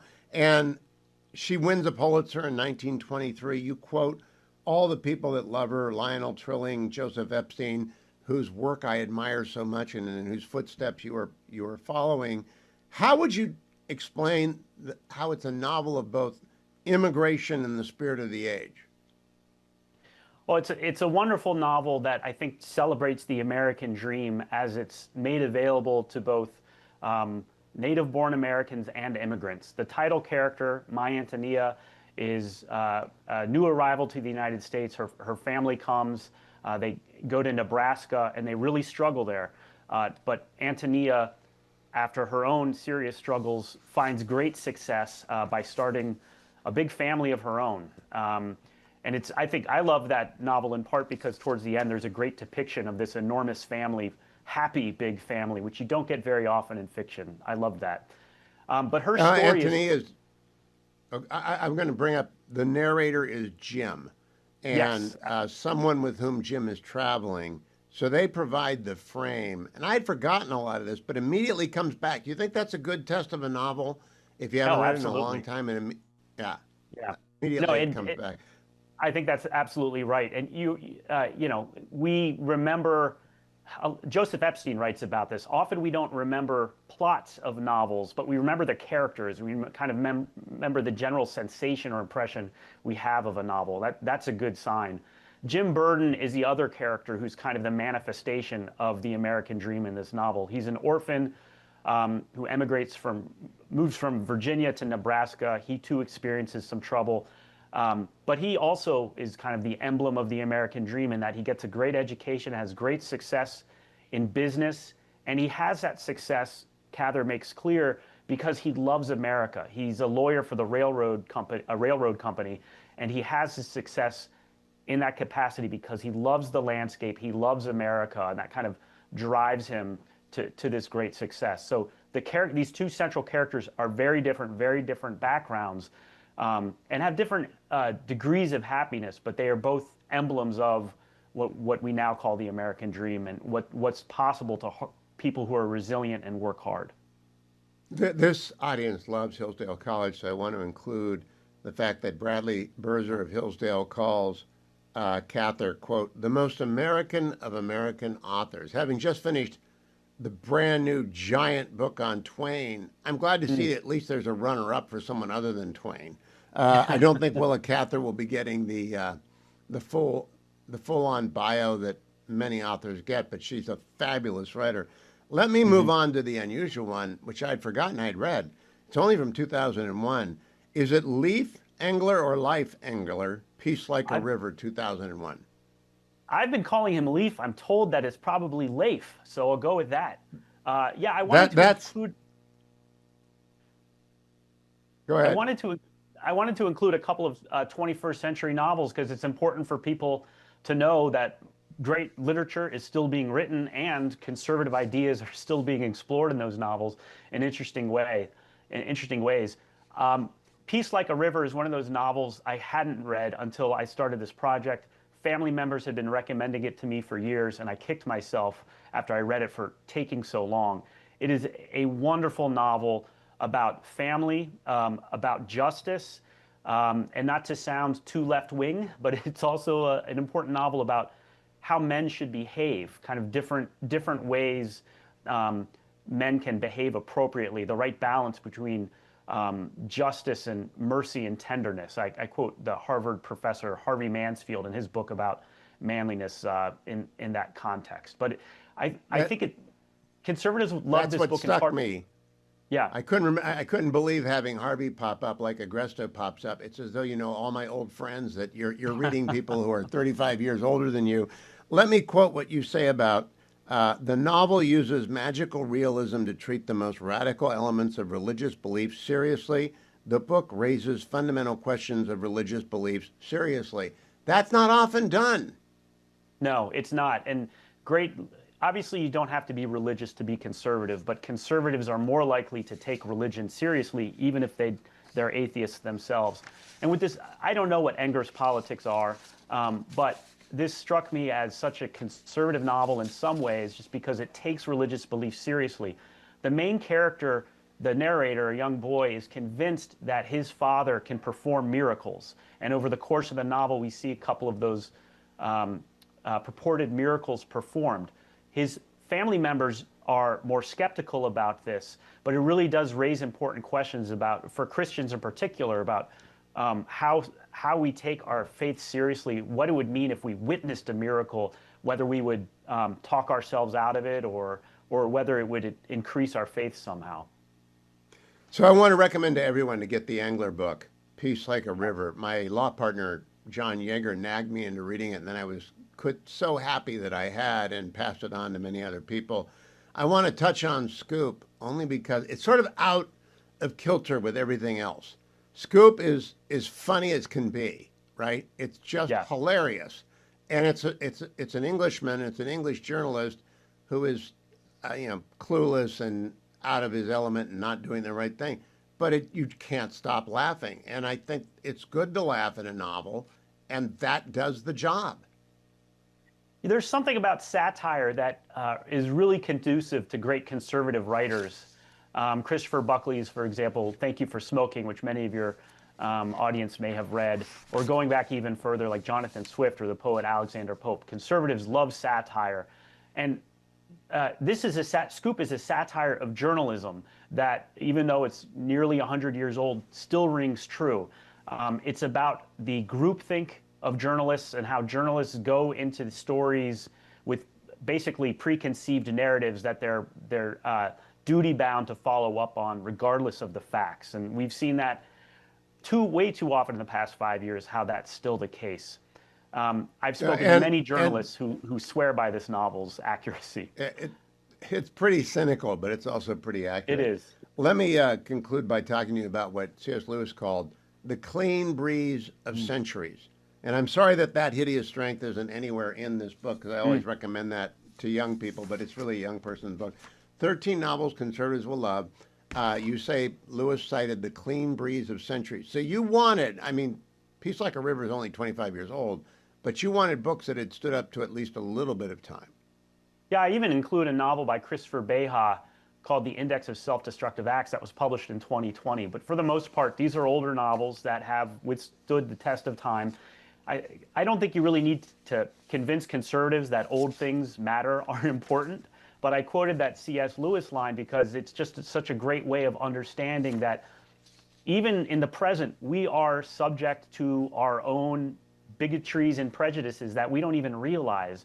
And one of the things that immersing ourselves in the thought of the past does is help us recognize those prejudices, those blind spots, to recognize the shortcomings as well as the strengths of the past. So, Christopher, are you happy with its reception? 13 novels conservatives will love, but probably haven't read. Is published by Regnery. And you've got to work it. I don't know if anyone books novelists anymore unless they're a thriller writer, much less someone who's writing about novels. Joseph Epstein never appears because he doesn't choose to appear. What do you find to be the marketplace demand for guides to this sort of thing? Well, I've been very pleased with the reception. I've gotten very good reviews, excellent reviews in National Review, Washington Free Beacon. Even The Economist had a really favorable review. So I've been delighted with that. Oh. But it is a challenge because, as you said, people aren't reading novels, and so they might be reluctant to pick up a book about novels. On the other hand, I do think people kind of recognize instinctively that they want to read more fiction, but they just don't know where to go. They don't know where to start. So I'm trying to help them out with that a little bit. You've done a fabulous job doing that. The book is 13 novels conservatives will love, but probably haven't read. I'm not going to tell you the other 13. It's available at Amazon. It's available at Barnes & Noble. It's available in the finer bookstores of the country. And I can't recommend it highly enough. Christopher Scalia, thank you for spending time with me. And good luck on getting people back into reading. And maybe even a few English majors will come out of this. Not so sure about that, but maybe a few. Christopher, thank you. Every morning I get news items from John Ellis. So I opened it up today. It was off over the long weekend, of course. And the first item reads, Harvard University scientists have uncovered that lithium, a naturally occurring element in the brain, may be the missing piece in understanding Alzheimer's. Their decade-long research shows that lithium depletion, caused by amyloid plaques binding to it, trigger early brain changes that lead to memory loss. By testing new lithium compounds that evade plaque capture, they reversed Alzheimer's-like damage and restored memory in mice at doses far lower than those used in psychiatric treatment. The research article is here. Now, every now and then, the reason I love news items is it does politics and it does national security, but it also includes science, and it makes science accessible to people like me who are not science-oriented. And the idea that was great news. I said, wow, what a great way to start the fall. Second item, doctors and drug developers who first saw scans from the new targeted form of radiotherapy were amazed. For some patients in the clinical trial, Novartis's radiogland therapy had, in just 6 months, completely cleared cancer that had spread around their bodies. Michael Morris, an oncologist at New York's Memorial Sloan Kettering Cancer Center, said it was, quote, incredible and, quote, never seen before. In the first trial he worked on, the scans were clear of cancer for about 9% of the participants. In the second trial, it was 21%. Quote, we can't cure metastatic disease, but in most cases, treatment really doesn't impact how the disease appears on a scan, he said. We have something very different here. Every day, one of the reasons I read news items is that, it's got a piece on Xi Jinping and Putin. It's got a piece on the Siberia gas pipeline. It's got a piece on Modi hanging out with Putin and Xi, which is not a good thing to have happen. It's got a very long piece on a Beijing-operated espionage campaign that has swept up phone data from all over the United States. And it's got all sorts of different things on Ukraine, Gaza, the fact that France is falling apart, the fact that the German economy is staging a recovery. It's just got all sorts of different stuff. But what I love the most about news items, and I recommend it to you, is it's straight news. Now, it's just the facts. I've decided, I picked up a new subscription this weekend. I subscribed to the Bill and Doug Show, which is Bill Landis and Doug Lesmerises. And Doug will be back on Fridays during football season to do a Friday football forecast. But I'll tell you more about that in a second. We're joined by Senator Ted Cruz from Texas. Hello, Senator. How are you? I'm doing terrific. How are you doing, Hugh? Well, I'm really good. I wanted to show you something. I'm going to lend it to you for your office.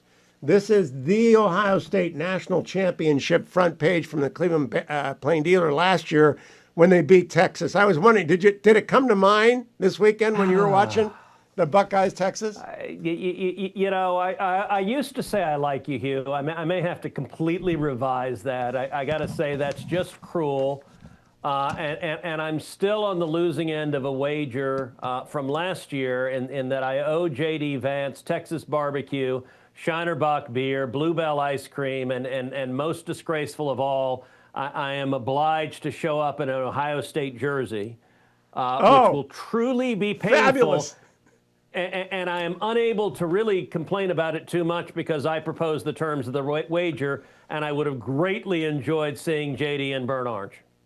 There was no repeat yesterday or Saturday. You didn't double down. We didn't do a second wager. But you know what? I'm glad for this weekend. I'm glad for this weekend because Ohio State they got their win in. Although Texas's defense did hold them to 14 points. And look, Arch Manning, he's just getting started. We'll come back. My prediction right now: Texas will hit Ohio State again in the college football playoffs. And after the last two games, we've learned how to beat them, and we'll whip their ass next time. All right, we'll write that down. Mark it down. Monday was yesterday, but we'll mark it down Tuesday. Now to the serious stuff. I wanted to talk to you about something you put into the One Big Beautiful Bill that I had no knowledge of until it had passed, which was the provision for tax credits. I think for donations made to. Would you tell me about that, when it kicks in, and why you did it? I think it's fabulous. I think it's the most important thing in the One Big Beautiful Bill. So, look, you and I are on the same page. I think this is enormously consequential. And I got to tell you, when we started doing the One Big Beautiful Bill, right at the beginning, all the Senate Republicans, we did a retreat, and we were talking about our priorities. And I said there are lots of things that are incredibly important here: extending the tax cuts, securing the border, rebuilding the military. All of that matters. I'm all for all of that. But we also ought to think about legacy. We ought to think about 10, 20, 30 years from now. What do people remember that was in this bill? What changes the country? And I think the single most important provision in there is the school choice provision that I wrote. And what it does is it creates a federal tax credit for any taxpayer in America. You can give, Hugh, up to $1,700 to a scholarship granting organization in the states. That money, that $1,700, you get a federal tax credit for, not a deduction, a credit, which means if you write a $1,700 check, you don't owe $1,700 to Uncle Sam. So it's basically free money. It's that powerful. money it is incredibly powerful. It will unleash tens of billions of dollars to scholarship granting organizations in the states who are giving scholarships to K through 12 education. It is the most significant federal school choice legislation that has ever passed. And a decade, 2 decades, 3 decades from now, there will literally be millions of kids who have gotten access to an excellent education because of this school choice provision. You know, I'm willing to bet, Senator Cruz, that Foster Freeze was your friend like he was my friend, and he'd be doing cartwheels in heaven over this. I am curious, can the $1,700 go to a school that itself gives scholarships, or does it have to go to an organization like the one that Foster ran? Well, it has to go to an organization, so it can't go directly to a school, but it goes to a scholarship granting organizations. The way it's set up, the states will set up those scholarship granting organizations. Each state can choose to opt in, and then there's an aspect here, Hugh, that you'll really appreciate, which is there's a political ratchet in this that pushes towards more and more school choice, which is the states right now can opt out of accepting the money. The consequence of this is going to be that early on, big blue states in all likelihood are going to opt out. So New York will probably opt out, California, Illinois. You can anticipate that they're basically bought and paid for, their elected officials, by teachers' unions, so they're going to opt out. But what's interesting is the tax credit is nationwide. So, Hugh, you're a California taxpayer. You can write a $1,700 check, but if Gavin Newsom says the kids of California don't want scholarships, you've got to write that check, say, to a scholarship granting organization in Texas or Florida or some other state that says, yes, we want that. What we've done, it's basically the opposite of Obamacare. You know, Obamacare created a political incentive where Medicaid expansion that is in Obamacare is a bunch of free federal money to the states if they expand Medicaid to include young, healthy adults. Blue states have all expanded. A handful of red states haven't, and there's pressure every year to expand. What that's going to mean is we're going to put pressure on every blue state. My prediction is within a decade, every state will opt in because California parents and New York parents are going to say our kids deserve scholarships too. Senator, what I really want to understand, and maybe you've devoted an edition of the verdict to this that I missed, is the nature of these organizations that the states have to set up. I am now a Virginia taxpayer. I moved from California. They drove me away. I didn't realize that. Welcome. I'm sure Glenn Youngkin will set it up. I'm not sure about the Democrats in the Commonwealth. But what do they have to look like? What are the elements? And who helps you come up with this? Because this is a driver of change. So it's a massive driver of change. This is an issue I've been fighting for a long time. I've spent literally 30 years fighting in the school choice movement. I think school choice is the civil rights issue of the 21st century. And so this is a version of legislation I introduced in the first Trump administration, creating a federal tax credit for contributions to scholarship granting organizations. When I introduced it the first time, I introduced it with Betsy DeVos, who was then the Secretary of Education. It was the Trump administration's proposal. Actually, President Trump at the State of the Union address called on Congress to pass it. Unfortunately, all the Democrats oppose it because Democrats in Congress are all bought and paid for by the teachers' unions. What we did differently here is we did it on reconciliation, which meant the Democrats couldn't block it. And so it was a battle, and I'll tell you, to get this through, 3 or 4 times the Senate parliamentarians struck this provision from the bill, and I went in and personally argued to the Senate parliamentarian, which you know is really weird. That's typically done by staff. But for me, this was a make or break. And I'll tell you, I went to John Thune near the end of the process when it was not clear if this was going to be in or not. And I said, listen, I've been an easy vote on this bill. I've worked very productively. I've written a lot of this bill. But understand, if leadership gives up on this provision on school choice, I will burn the entire damn thing down. This is that important. And well, it is. One of the virtues of building a reputation, of being willing to blow something up, is when I make that threat, nobody thinks I'm bluffing, and that is a huge part of the reason why we got it done.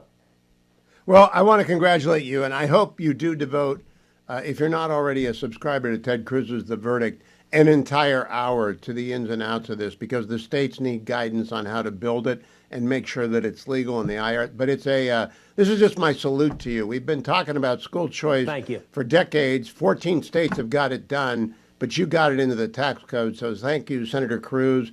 And because of that, I will not be bringing up Ohio State again until after, whenever it happens, Texas beats the Buckeyes. Thank you for joining me today, Senator. For years now, Key City Capital has been a sponsor of the program, keycitycapital.com/Hugh. I always have disclosed you. I'm an investor in Key City Capital, as is the fetching Mrs. Hewitt. Get the prospectus before you invest.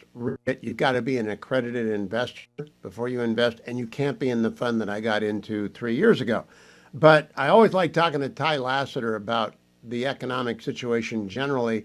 Ty, you are rebranding to the Lassiter Capital Group. I don't know if we've changed our URL for the audience. I'm still sending them to keycitycapital.com/Hugh if they want to investigate the investment opportunity.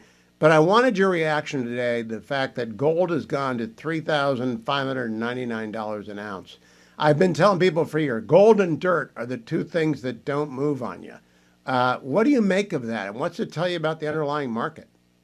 Well, I think it's a fantastic thing for real estate, because if you look at the history of America, the same weight in gold has always been able to purchase the same value of a house following the median home price across America. And so I think that's a good sign for us. I think that's also a good indicator as to what came of Jay Powell's last speech in Jackson Hole. And really his self-realization midways into that speech, realizing that the two key factors that are needed to bring interest rates down, he just named as having during the middle of that speech. And so, I think we can expect to see a small rate cut coming and more to come over the near future. But we've also seen what it's done in the equities market. And really, I think it's a driving force in it, and it really shows that what has gone on in America and what has really typically transpired in Wall Street is that Wall Street drives an over allocation to the public markets. And so most individual investors, most of your listeners are over allocated into the public market, and they don't have the diversification of physical assets like gold, precious metals, and dirt. And what happens is when they get into the retirement age, when your listeners get into retirement age or they retire, they find out that their biggest expenses are inflation and taxes. And unfortunately, the equities market is not structured to offset those two expenses, whereas gold and real estate specifically are, because they offer really the dynamics of what I call the four keys to investment success. And two of those key factors really driving the offset of inflation, one of those being strong equity. You're buying at a discount, and then you're capitalizing on appreciation, and the other being tax advantages. And so really honing in on tax advantages in real estate right now is a key opportunity for your listeners. Now, Ty Lassiter, after you were on last time, and we explained to people limited partnerships in apartment complex groupings. So Ty and his gang get together, buy or build a group of apartments, and they sever it into small limited partnerships. The increments are $100,000 each. It's a great way to be a landlord without being a landlord. And I got question after question. How long does the money sit there? I told people I think about 5 years, but what is the average time for turnover on an investment with Key City Capital, now renamed Lassiter Capital Group? Average time is 5 years. That's exactly right. We've had funds that have been as short as 2 years. I never expect that. And we've had some go as long as 7 years. But really in any real estate cycle, you're focused on 5 years. That allows us to acquire the asset.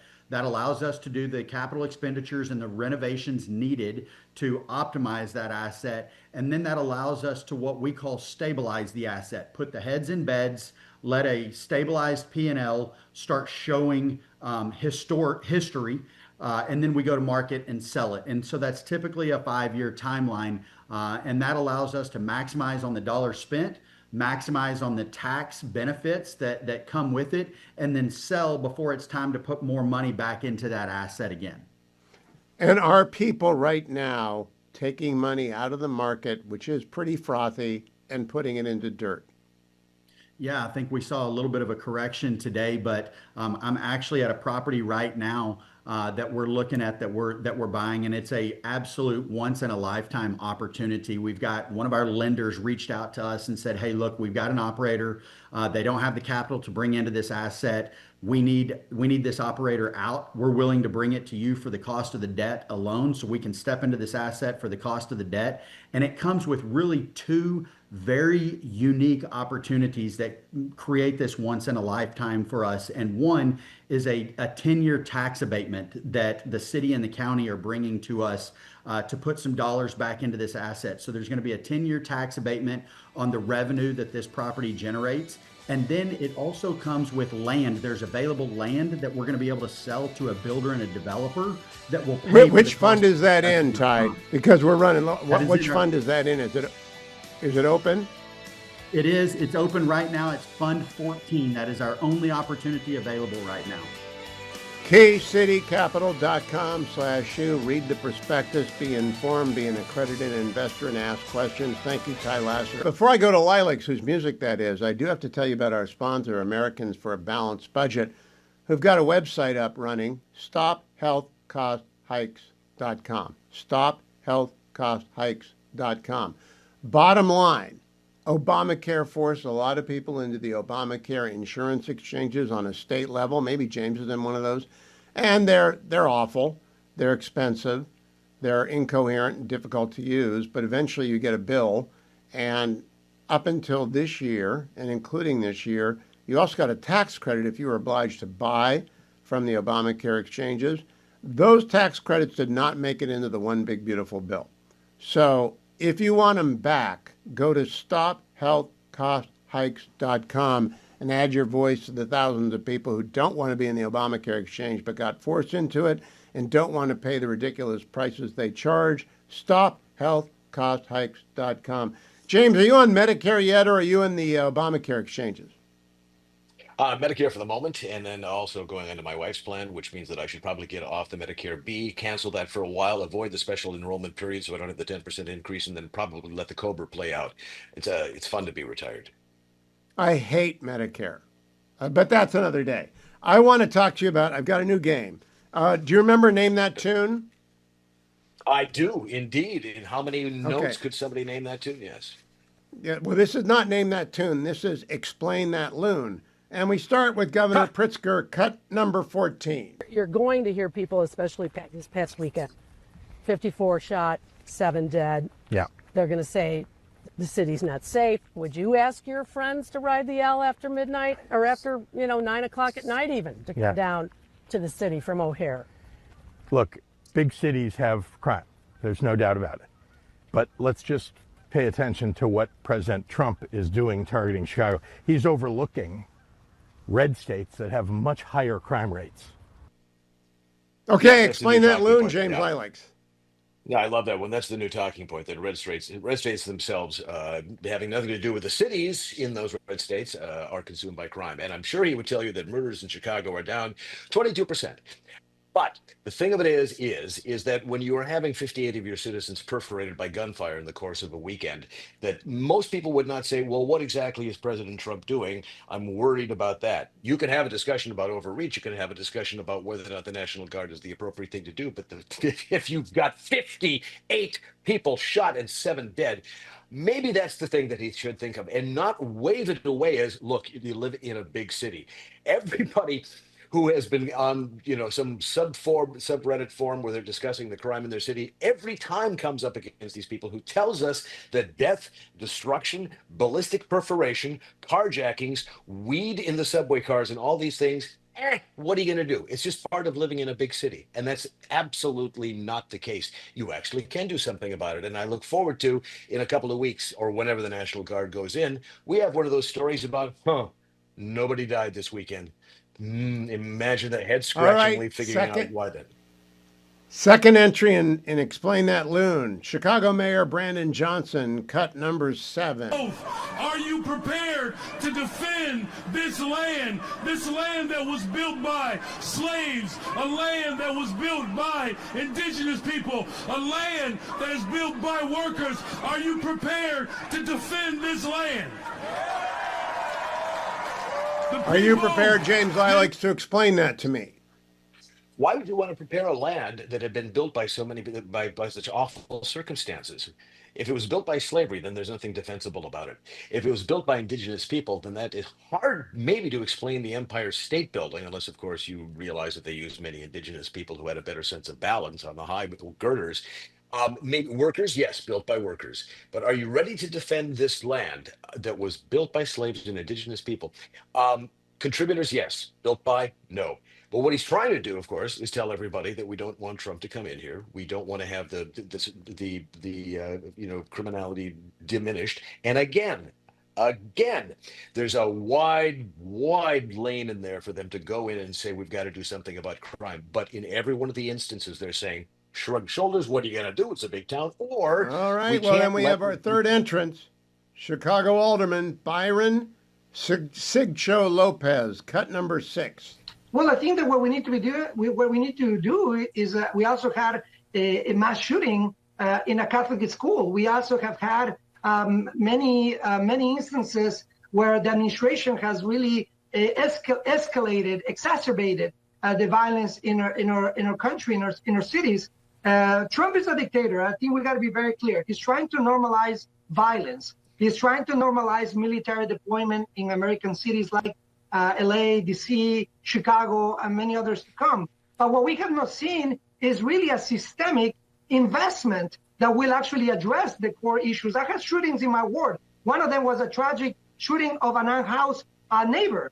So the Trump administration is saying that they're going to address the issue of unhoused residents by putting them in jails, in concentration camps. Are they going to address the issue of violence by withholding $800 million that... All right, James, you explain that one to me.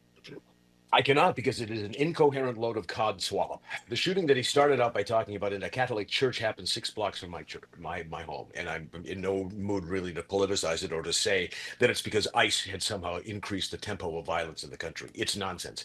When he's talking about the homeless, which is I think what he was talking about at the end there, nobody's talking about putting them in concentration camps. They are talking about getting them off the streets and putting them into places where they can have treatments, asylums, as we used to call them before that became out of the. When he's talking about that you can't do anything about the neighbor who shoots his neighbor, it's entirely possible. And I'll say what Pritzker said. Hey, it's a big city. It's going to happen. But what he's saying here is nothing can be done, essentially, except somehow if the $800 million was taken over here and put over here, then everything will be fine. It's just a recitation point, and it tells you they don't want to do anything because he is doing something. And that's what matters most to them. He's doing something, not the fact that something's being done. I think you're right. Nothing can be done is how you would quickly summarize all three explain that loon entries. Nothing can be done. Deal with it. Nothing can be done. Right? Yep. Did you were you at home when the shootings happened, James? Yeah, I was. As a matter of fact, I was texted by my sister-in-law who lives a block away and who heard the whole thing. And every siren in the world, as I said, came rushing toward this place. The helicopters overhead. It was just. It remains to this day just the worst thing that's happened around here. But I got to tell you, every single tree in the neighborhood is festooned with the colors of the school. Every tree. The community's reaction has been extraordinary. That is great news, and I trust that the families are being cared for and prayed for. Lilacs.com or go to jameslilacs.substack.com because that will actually pick you up and make you happier. jameslilacs.substack.com. Before you go, I need to tell you about WebRoot because of a story that was in the Wall Street Journal today. I'd tell you about WebRoot anyway. They're a sponsor. But this is a wildly alarming article. The latest tools for making sure your cell phone is secure. That's in today's Wall Street Journal. Scammers have all sorts of new tricks to steal your information. Phone makers, carriers, and software developers are upping their game too. And it begins mobile-specific attack. From fake toll road messages to AI-powered robocalls or virtual SIM swaps that hijack your phone, increased by 50% in 2024. All right, it was already one identity theft per minute or two. Now that means an identity theft per 30 seconds or a minute, and they're not going to stop. It's going to get bigger and worse and more omnivorous. So you need WebRoot. WebRoot.com/Hugh. There are two offerings, WebRoot Total Protection and WebRoot Essentials. When you go to WebRoot.com/Hewitt, you can make your choice, but do it knowing that if your identity is stolen, it's going to take you at least 100 to 200 hours to restore it. With WebRoot, you can protect your identity up to 10 identities and 10 devices. You get real-time antivirus protection, no more malware, no more ransomware, no more phishing scams. You get up to $1 million in coverage for lost funds as a result of identity theft. And you get 50% off WebRoot Total Protection or WebRoot Essentials today at WebRoot.com/Hewitt. That's WebRoot.com/Hewitt. Live a better digital life and be able to read articles like this one in the journal without freaking out because you have WebRoot.com/Hewitt. Also, a reminder, I'm in the Relief Factor studio. I bragged a bit in hour number one that I rolled a 6.6. That means I've done 6 days in a row with 6.2 miles, my 10K course. Now, I only ran as hard as I could one of those 6 days because I'm not looking for trouble. But I feel good after the first 6 days of my 6 days a week. I'm trying to get 42 days, do a full week. It didn't start on a Monday. It started on a Thursday, and it will end tomorrow on a Wednesday. But I wanted to see if I could put together 7 of those without feeling any aches and pains. Guess what? Relief Factor has kept me in it, and I cannot encourage you enough to call 1-800, the number 4, and the word relief, 1-800-4-RELIEF, or go to their website, and whether you call, whether you go to the website, get the starter pack. All right, the starter pack is a 3-week special offer, $19.95, less than $1 a day. You take 3 packets a day on the first week, 2 packets a day on the second week, 1 packet a day on the third week, and every week thereafter. For $19.95, you'll be able to know if the absorption of Icarian, curcumin, resveratrol, and omega works for you like it does for me and for tens of thousands of people who use Relief Factor. The only supplement I've taken for more than 20 years, and I've been taking it for 10, and it really does work. 1-800, the number 4, and the word relief, or go find that starter pack at their website, relieffactor.com, relieffactor.com. Back to work, people. Labor Day is behind us.